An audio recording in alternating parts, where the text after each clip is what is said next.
in centro storico a Vicenza, sulle vetrine del negozio di Margherita Parolin. Il suo aggressore è tornato in città e adesso la commerciante ha chiuso l'attività proprio per paura. Se puoi affittare una città puoi pagare più tasse. Nuova protesta in vista del matrimonio a Venezia di Jeff Bezos. Attivisti di Greenpeace e di un collettivo inglese hanno srotolato uno striscione di 400 metri in piazza San Marco. Paura a Cesarolo nel Veneziano per un incendio che ha danneggiato il ristorante alla vecchia fattoria. A Jesolo fiamme nella cucina del Koenig Pub, residenti evacuati. A Caorle, raid vandalico in spiaggia, divelti, ombrelloni e picchetti danneggiati lettini. La condanna del presidente Zaia che invoca maggiore sorveglianza. Banditi in azione nella notte ad Abano Terme, saltata con l'esplosivo la colonnina del self-service di un distributore di benzina. Elezioni regionali per il segretario Daniel Martella. Giovanni Manildo avrà un ruolo da federatore del centro-sinistra. La Lega invia intanto ai suoi iscritti i moduli per le autocandidature. Attesi nuovi temporali in montagna pedemontana, diramata dalla protezione civile regionale l'allerta gialla fino alla mezzanotte di domani. Attenzione rinforzata nei comuni che hanno già subito delle frane. Buonasera, ben ritrovati con l'edizione regionale dei nostri telegiornali. Questi i titoli, ma subito, come ogni lunedì, il sondaggio di quest'oggi relativo alle risse, alle tensioni, alle segnalazioni di spaccio nei pressi dell'ex caserma Serena tra Treviso e Casier. Torna l'allarme sicurezza e si riaccende il dibattito a 10 anni dall'insediamento del centro d'accoglienza. Vi chiediamo tensioni tra migranti, l'ex caserma Serena va chiusa? Sì, 0422 1626 691, 0422 1626 690. Se la vostra risposta è no, la chiamata gratuita l'esito questa sera nel corso di Arringhe. Allora veniamo a quanto accade in centro a Vicenza, dove all'esterno di un negozio è comparso il cartello chiuso per paura. La paura è quella della sua titolare Margherita Parolin, perché il suo aggressore è tornato in città. Chiuso per paura, non per ferie, non per scelta, ma perché lavorare così è diventato impossibile. Non sempre c'è spazio per la vittima e per il suo aggressore nella stessa città, così quando lui torna, lei chiude il negozio e se ne va. Ha paura.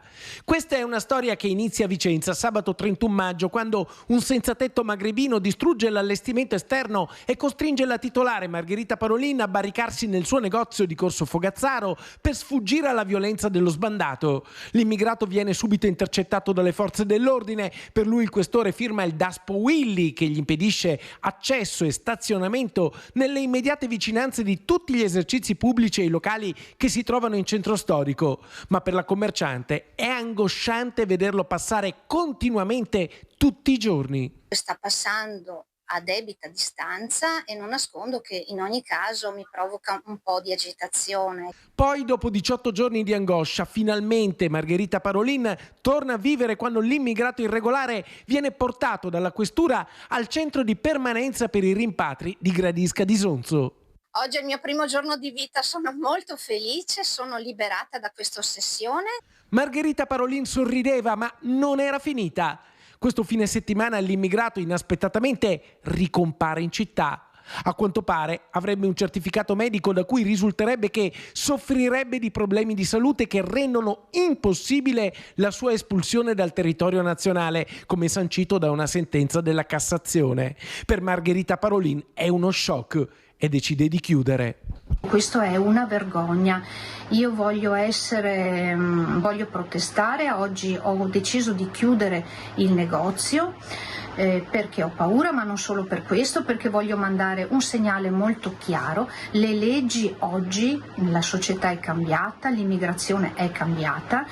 Stiamo vivendo un momento epocale completamente diverso dagli anni passati e quindi chiedo che ci siano delle leggi molto chiare, precise e severe. Se sei un delinquente che ruba, spaccia o se sei aggressivo e violento, deve esserci una legge fuori subito, te ne vai subito.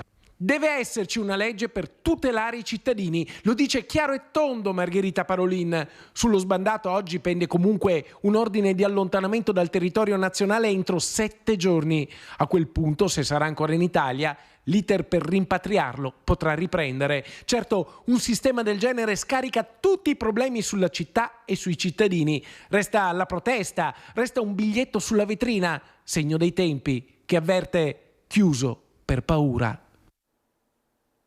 Nuova protesta in vista del matrimonio a Venezia di Jeff Bezos. Attivisti di Greenpeace e di un collettivo inglese hanno srotolato in piazza San Marco uno striscione di 400 metri. If you can rent Venice for your wedding, you can pay more tax. Se puoi affittare Venezia per il tuo matrimonio, puoi pagare più tasse. È un messaggio inequivocabile, fortemente politico, quello lanciato da attivisti di Greenpeace Italia e del gruppo d'azione britannico Everyone Hates Elon, tutti odiano Elon, che a un paio di giorni dall'inizio dei sontuosi festeggiamenti matrimoniali del miliardario americano a Venezia, hanno srotolato in piazza San Marco uno striscione gigante di ben 400 metri quadrati per denunciare, sostiene Greenpeace Italia, un allarme climatico che va di pari passo con una pronunciata ingiustizia sociale. Jeff Bezos è proprio l'emblema di questa ingiustizia sociale. Pochi miliardari che con il loro stile di vita impattano tantissimo sulla vita delle persone. Mentre loro hanno stili di vita insostenibili, le persone soffrono i danni della crisi climatica. Alluvioni, ondate di calore, incendi sono ormai la quotidianità per tutte e tutti noi. Sul fronte della sicurezza, l'aggravarsi dello scenario internazionale con il bombardamento americano sui siti nucleari dell'Iran aggiunge ulteriore tensione ad 3 giorni di festeggiamenti cui dovrebbero prendere parte anche 2 figli di Trump, Ivanka e Don Jr. Tanto che i festeggiamenti dell'ultimo giorno non si terranno più alla Misericordia, dove erano state annunciate manifestazioni di protesta, ma nei più appartati spazi dell'Arsenale. Per noi, per No Space for Bezos, questa è un'enorme vittoria, perché appunto la protesta, l'organizzazione di cittadini e cittadine è riuscita a far cambiare i piani dell'uomo, il terzo uomo più ricco del mondo, uno degli uomini più potenti della Terra, che è stato costretto a spostare le sue celebrazioni in un altro posto, tra l'altro appunto molto meno centrale rispetto a appunto la Misericordia. Nei giorni scorsi il collettivo veneziano No Space for Bezos era riuscito ad esporre uno striscione polemico dal campanile di San Giorgio, finendo sulla stampa di mezzo mondo. Un'azione simile a quella realizzata ora in piazza San Marco, per la quale un portavoce del collettivo inglese Everyone Hates Elon ha dichiarato: mentre i governi parlano di scelte difficili e lottano per finanziare i servizi pubblici, Jeff Bezos può permettersi di chiudere mezza città per giorni solo per celebrare il suo matrimonio. Poche settimane fa ha speso milioni di dollari per un viaggio spaziale di appena 11 minuti. Se mai ci fosse un segno che i miliardari come Bezos dovrebbero pagare le tasse sul patrimonio, è proprio questo. Da una parte abbiamo miliardari, industrie fossili e industrie della difesa che fanno tantissimi profitti, dall'altra le persone che soffrono la crisi climatica. È arrivato il momento di tassare gli extra profitti di queste persone e di usare questi soldi per aumentare welfare e per contrastare la crisi climatica. Restiamo nel veneziano per un incendio divampato questa mattina a Cesarolo nel ristorante La Vecchia Fattoria. Le fiamme erano partite da un camion in movimento e hanno raggiunto anche il locale. Attimi di paura questa mattina intorno alle 8:10 nel comune veneziano di San Michele al Tagliamento. Un violento incendio ha coinvolto il ristorante alla Vecchia Fattoria. Il rogo, dalle prime informazioni, sarebbe proprio partito dal camion alle mie spalle. Tutto sarebbe iniziato da un camion in transito lungo via Malamocco. L'autista, dopo aver visto del fumo uscire dal motore, ha accostato bruscamente. Nel giro di pochi istanti le fiamme hanno avvolto il mezzo e si sono propagate rapidamente fino a raggiungere l'edificio accanto. Attimi di apprensione anche perché al piano superiore del ristorante vivono i proprietari, che sono riusciti a mettersi in salvo appena in tempo. Stavo dormendo e praticamente il camion dietro a casa mia è scoppiato e ha preso fuoco tutto il tetto del locale. Sì, è stata un'esperienza un po' particolare, però dai, nessuno si è fatto male, quindi bene. Sono cose che vedi sempre in televisione lontane da noi e quando ti capitano a te non è un'esperienza facile, diciamo, dai. Però tutto sommato nel male è andato anche bene, che nessuno ha provocato danni a parte al locale, diciamo. Però dai, tanta paura e basta alla fine.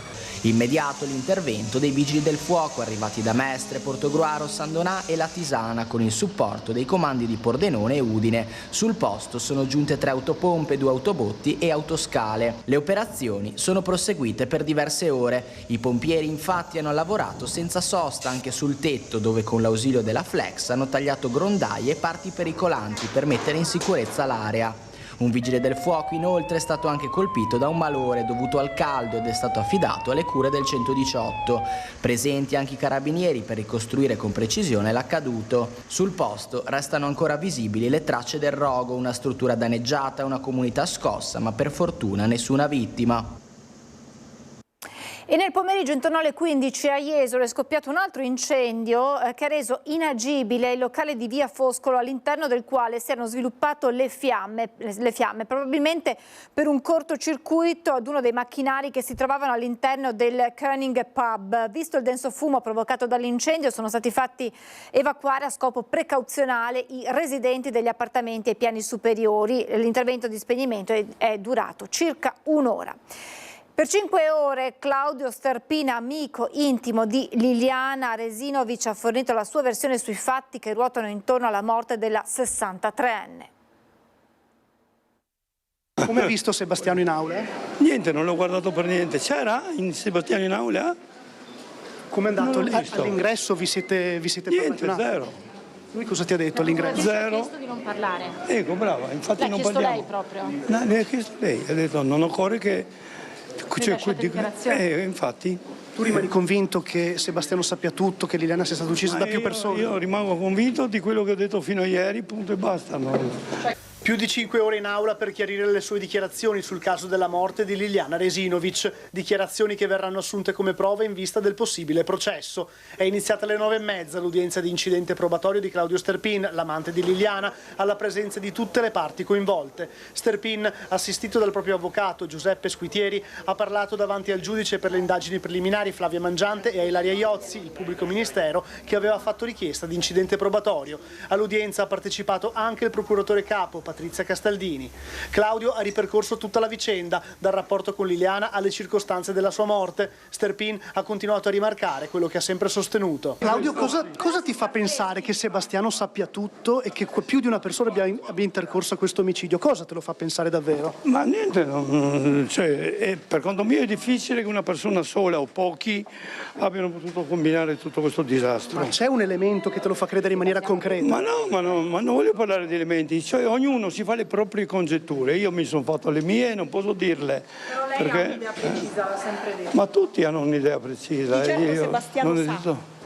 Ma bisogna chiederlo sempre a lui, non a me. In aula anche gli avvocati di Sebastiano Visintin, Paolo e Alice Bevilacqua, oltre a Visintin stesso, e gli avvocati Federica Obizzi e Antonio Cozza, rispettivamente legali della famiglia Resinovic e di Silvia Radin, cugina di Liliana. Sebastiano Visintin, unico indagato per la morte della moglie, e i suoi avvocati hanno preferito non parlare alla fine dell'udienza. Sebastiano, come stai? No. Possiamo andare? Com'è andata? No, lo dovete chiedere al pubblico ministero, non a noi. È andata come doveva andare. Per piacere. Chiuso? Grazie. Ma prima dell'ingresso in tribunale il faccia a faccia fra Claudio e Sebastiano c'è stato. Visintin ha chiesto rispetto per Liliana, Sterpin ha tirato dritto ed è entrato in Palazzo di Giustizia. Perché lui ha girato a suo favore il fatto che io ho dichiarato, e lo dirò in eterno, che io e Lilli facevamo l'amore tenendoci per mano e guardandoci nell'occhio, io da una parte e lei dall'altra del tavolo. Quello è far l'amore per me. Per lui invece sono tutte quelle altre cose che abbiamo imparato da ragazzini. È vero che Sebastiano sapeva della vostra relazione? Ancora prima, da mesi, da anni forse? Probabilmente sì, ma sempre avanti anche questo bisogna chiedere a lui. Io considero di sì, però... Il giudice per le indagini preliminari valuterà come procedere a seguito delle dichiarazioni di Sterpin, attesa anche una decisione sulle altre 2 richieste di incidente probatorio. Ancora il PM Ilaria Iozzi aveva formulato richiesta di ripetere le analisi su tutti i reperti del caso. Gli avvocati Bevilacqua invece puntano su nuovi esami medico-legali sulla salma di Liliana. Una cosa è certa, il caso è ancora lontano da una conclusione. A Caorle ignoti hanno distrutto ombrelloni e picchetti, danneggiando anche i lettini sulla spiaggia. A Caorle, nella notte tra sabato 21 e domenica 22 giugno, le spiagge di Levante e Ponente sono state teatro di atti vandalici. Quando siamo arrivati in spiaggia a inizio servizio alle 6:30, abbiamo trovato una situazione incresciosa. La parte destra del comparto verso la zona della Madonnina era praticamente tutta sottosopra, con lettini divelti, ombrelloni buttati a caso, un macello, piatti tolti. Veramente un casino, tanto da dover, considera che noi qua su questo comparto qua, che ci sono circa 500 ombrelloni, siamo in 3, tanto da dover chiamare i ragazzi che sono sugli altri comparti a venire a darci una mano per ripristinare il prima possibile, per dar servizio alle 8. Abbiamo avvisato la nostra società di riferimento, che già per quanto sappiamo ha avvisato, è sempre in contatto con i vigili e i carabinieri di Caorle, e che quindi credo sappiano del problema che inizia a riproporsi. Il presidente della Regione Veneto, Luca Zaia, ha commentato duramente l'accaduto definendolo vergognoso. Ha chiesto inoltre un intervento più incisivo delle forze dell'ordine, sottolineando che non si tratti di semplici vandalismi, ma di azioni che mettono a rischio il lavoro di molti imprenditori dell'arenile. I maggiori controlli sono auspicabili, anche se credo che comunque, per la conformazione che ha la spiaggia di Caorle, che è tutta aperta, non so se risolverebbe definitivamente il problema. Forse, questa però è solo una mia idea, andrebbe proprio chiusa alla sera. Banditi in azione nella notte hanno fatto saltare la colonnina self-service di un distributore di benzina ad Abano Terme. Il boato nel cuore della notte, alle 2:30, i ladri hanno fatto saltare in aria la colonnina del self-service del distributore Tamoe di via dei Colli ad Abano Terme. L'esplosione è stata udita da alcuni residenti che hanno dato l'allarme. La colonnina del distributore è stata fatta saltare in aria, i grossi pezzi di metallo sono finiti come schegge contro la vetrina, provocando danni ingenti. L'impianto è stato chiuso e lo rimarrà anche nei prossimi giorni per sistemare le pompe di benzina. I ladri sono scappati con il bottino, qualche migliaia di euro in contanti. Sul posto sono intervenuti i carabinieri della compagnia di Abano Terme, che stanno vagliando le immagini delle telecamere di videosorveglianza della zona.